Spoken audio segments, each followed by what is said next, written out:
Well, Bill, nothing has really changed in terms of the courts doing what they do. The courts impose their conditions when a person leaves jail. That's not changing. What we're saying is, instead of just having a promise to pay, there should be a cash security deposit, which would require the accused person or their surety to have consequences if they break it.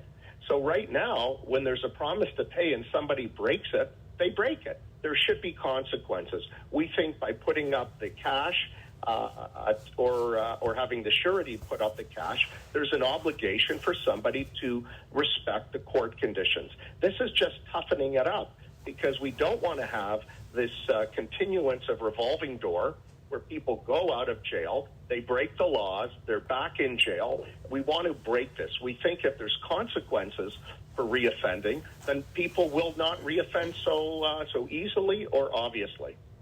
Could you have achieved the same goal, though, by just being more aggressive about actually collecting it? Because my understanding is people make a promise, the bail conditions are broken. We're not very aggressive about going after that money. Well, let's remember, under our proposal, the deposit would be returned when the court-ordered conditions are fulfilled or the surety's obligation is fulfilled. But in the end of the day, let's remember why people are in jail. It's because they have done something very bad and have been sentenced to 2 years greater than a day, or that they have done something bad and they're awaiting sentence. So in the end